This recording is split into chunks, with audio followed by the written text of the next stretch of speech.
இவ்வளோ பெரிய பாட் தான் வேணும் அப்படின்லாம் இல்லை. உங்ககிட்ட எந்த மாதிரி பாட் அவைலபிளாக இருக்கோ அதுவே போதும். அந்த பாட்டில் நீங்கள் ஜஸ்ட் வந்து அந்த டெய்லி ஆகிற வேஸ்ட்டு, இந்த ஃப்ளவர்ஸு அண்ட் வெஜிடபிள் ஃபீல் பண்ணது, ஃப்ரூட்ஸ் ஃபீல் பண்ணது, வேறு வந்து நம்மளோட ஃபுட் வேஸ்ட்டில் வந்து முக்கியமாக என்னென்னா நீங்கள் வந்து அப்படியே சாப்பிட்டுட்டு இந்த சாம்பார் குழம்பு இதெல்லாம் மெட்டீரியல் உள்ள சாலிட் மெட்டீரியலாக இருக்கு இல்லையா, அதை மட்டும் பிழிஞ்சு எடுத்து போட்டுக்கோங்க. இப்போ ரசம் இருக்குன்னா ரசத்தை வந்து நீங்கள் அப்படியே ஊற்றிட்டு அடியில் வந்து ஒரு இது கிடைக்கும்ல, அதை பிழிஞ்சிட்டு அதை எடுத்து போட்டுக்கோங்க.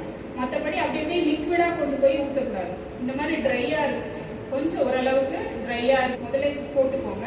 அதை போட்டுட்டு அதுக்கப்புறமா லீவ்ஸ் இருக்கு இல்லையா, ட்ரை லீவ்ஸ், நம்ம வீட்டுக்கு பக்கத்தில் ஏதாவது மரம் அந்த மாதிரியெல்லாம் இருந்துச்சுன்னா டெய்லி நீங்கள் வந்து கலெக்ட் பண்ணலாம். டெய்லி நம்ம என்ன பண்ணுவோம், குட்டி எல்லாத்தையும் பெருக்கி கொண்டு போய் வாசலில் தள்ளி விட்டுருவோம், இங்கேருந்து வந்து எடுத்துகிட்டு போகிறாங்கல்ல.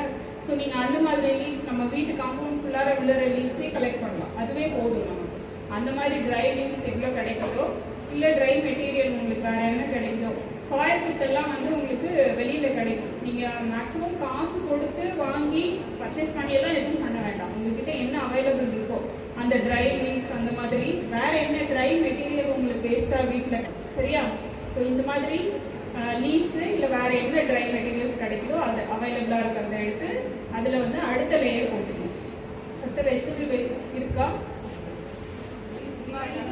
லீவ்ஸ் மட்டும்தான் இருக்குது. ஓகே, நீங்கள் இப்போ அந்த வெஜிடபிள் வேஸ்ட் உள்ளே போடுறத நினச்சிக்கோங்க. அதுக்கு அடுத்து இந்த இது போடுங்க, இந்த லீவ்ஸ். குவான்டிட்டி எவ்வளோ போடணும்னா நீங்கள் எவ்வளோ vegetable waste and other waste உங்களுக்கு கலெக்ட் ஆச்சோ அன்னைக்கு அதே அளவுக்கு இந்த ட்ரை லீவ்ஸ் போடலாம்.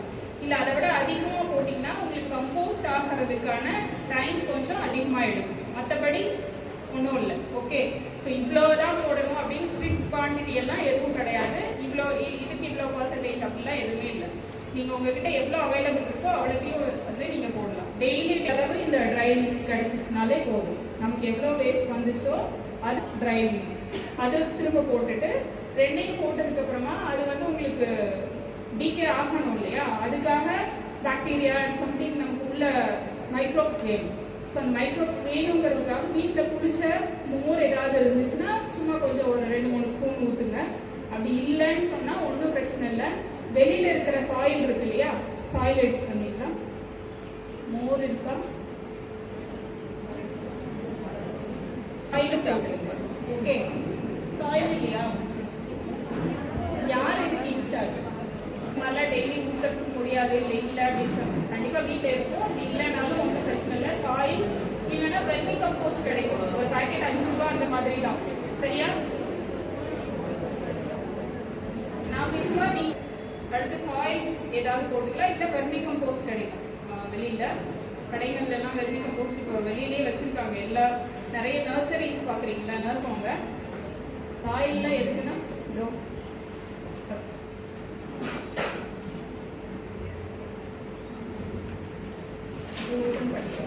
இதுதான் இந்த பேக்கெட் இருக்கு இல்லையா, இதான் கம்போஸ்ட், வெர்மி கம்போஸ்ட் பேக்கெட். அதுக்குன்னே தனியாக ப்ரீட் பண்ண மண்புழு எல்லாம் இருக்கும். சின்ன சின்ன சீட்ஸ் வாங்கி சாயிலில் வந்து போட்டுருவாங்க. இதே மாதிரி மெட்டீரியல் எல்லாம் போட்டு அதுக்குள்ளார அந்த மண்புழு விட்டுருவாங்க. அது வந்து அதோட ஃபீக்கல்ஸ் மேட்டர்ஸ் தான் இந்த உரமாக வந்து நமக்கு கிடைக்கும் இல்லையா. ஸோ அது எல்லாத்தையும் சாப்பிட்டு அதோட ஃபீக்கல் மேட்டர் இதுதான். ஸோ அது கொஞ்சம் போட்டிங்கனாலே போதும். இப்போ நான் சொன்ன பட்சத்துக்கு இதில் ஏதாவது ஒன்றா சாயில் இல்லைன்னா வெர்மி கம்போஸ்ட் மிக்ஸ் பண்ணிவிட்டு, ரொம்ப முக்கியமான விஷயம் என்னன்னா நீங்கள் இதை வந்து தண்ணி மழை பெய்கிற மாதிரி இடத்துலலாம் எங்கேயும் இதை வைக்கக்கூடாது. அடுத்து ஏரேஷன் இருக்கிற மாதிரி இருக்கணும். இந்த பாட் இருக்கு இல்லையா, இந்த பாட்டை வந்து மூடி வச்சுருக்கு. இதுக்கு மேலே இன்னொரு பாட், ஆக்சுவலாக பானை மாதிரி இருக்கும் இல்லையா, மண்பாட்டு பானை மாதிரி வச்சிங்கன்னா இன்னும் ஈஸி. அதுக்கு மேலே இன்னொரு பானை நீங்கள் வச்சு மூடி வச்சிடலாம். ஸோ அதுக்கு மூடியெல்லாம் இப்போ கிடைக்குது வெளியிலேயே. நீங்கள் வந்து நிறைய இந்த ரோட்ஸ் அது ஒரு மூடி நல்லா மூடுற மாதிரி வந்து பார்த்து மூடி வச்சுக்கோங்க. தொட்டியை வந்து மூடிடணும். ஆனால் தொட்டியை மூடிட்டு நெக்ஸ்ட் டே திருப்பியும் வந்து உங்களுக்கு எவ்வளோ வேஸ்ட் கிடைக்குதோ அன்னைக்குள்ள வேஸ்ட் அதுக்கு ஈக்குவலாக dry leaves and milk or milk கிடையாது, butter milk. Okay, butter milk or vermicompost or soil ஏதாவது ஒன்று. இது எல்லாத்தையும் போட்டு அடுத்த நாளும் கொஞ்சம் வந்து மிக்ஸ் பண்ணி விடுங்க. கையில் வந்து மிக்ஸ் பண்ணும்போது க்ளவுஸ் போட்டுக்கோங்க. அப்படி இல்லை அப்படின்னு சொன்னால் ஸ்டிக் மாதிரி வச்சுக்கோங்க. வச்சுட்டு மிக்ஸ் பண்ணுங்க. இதே மாதிரி இது ஃபுல்லாக வந்து டாக்டர்ஸ் இல்லையா, நீங்கள் தான் எனக்கு சொல்லியிருக்கணும். சரி, இது ஃபுல்லாக ஆகிற வரைக்கும் டெய்லி வந்து உங்ககிட்ட கிடைக்கிற வேஸ்ட் எல்லாம் கலெக்ட் பண்ணிட்டே இருக்கு. சரியா? டெய்லி கிடைக்கிற வேஸ்ட் எல்லாம் கலெக்ட் பண்ணி இது ஃபுல்லாகிடுச்சு. அதுக்கப்புறம் என்ன பண்ணலாம்? ஃபுல்லானதுக்கப்புறம் க்ளோஸ் பண்ணி பேசாமல் வந்து ஒரு ஓரத்தில் வச்சுருங்க. ஒரு 15 டேஸ் கழிச்சு பார்த்தீங்கன்னா ஓரளவுக்கு எல்லாமே மக்கி போயிருக்கும்.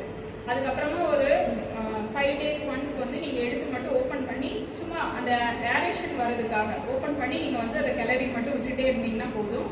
5 டேஸ் ஒன்ஸ் வந்து ஓப்பன் பண்ணி வச்சுட்டே இருந்தீங்கன்னா ஒரு 15 டேஸ் கழிச்சு பார்த்தா ஓரளவுக்கு பாதி அளவுக்கு வந்து இதாகிடும். அதுக்கப்புறம் ஃபுல்லாகவே டிக்க ஆகிறதுக்கு 30 டேஸ் தான். 1 மந்த்க்குள்ளார இந்த ஒரு தொட்டி ஃபுல்லாகவே வந்து ஒரு பாட்டில் நீங்கள் எவ்வளோ போட்டுருக்கீங்களோ 30 டேஸில் ஃபுல்லாகவே வந்து மென்யூர் ஆகிடும். நீங்கள் அதை எடுத்து சீல் பண்ணியும் யூஸ் பண்ணலாம், இல்லை அப்படியேவும் யூஸ் பண்ணலாம். மேக்ஸிமம் பெரிய பிளான்ட் இருக்கும் இல்லையா, ட்ரீ மாதிரி இருக்கிறதுக்கு யூஸ் பண்ணீங்கன்னா அப்படியே எடுத்து போட்டுக்கோங்க. அதை சீல் பண்ணலாம் தேவையில்லை. வீட்டில் உள்ள தொட்டியில் வச்சுருக்கிற பிளான்ட்ஸ்க்கு நீங்கள் யூஸ் பண்ணிக்கணும் அப்படின்னு சொன்னால் அதை வந்து லைட்டாக அந்த பிளாஸ்டிக்லேயே வந்து கிரேட்ஸ் வருது இப்போல்லாம், கொஞ்சம் பெரிய பெரிய இது வச்ச மாதிரி. ஸோ அந்த மாதிரி கிரேட்ஸ் வந்து யூஸ் பண்ணுங்கள். பட் மேடம் வந்து பிளாஸ்டிக் வீட்டில் செய்கிற கம்போஸ்ட். ஓகேவா? ஸோ இதில் ஏதாவது கஷ்டம் இருக்கா?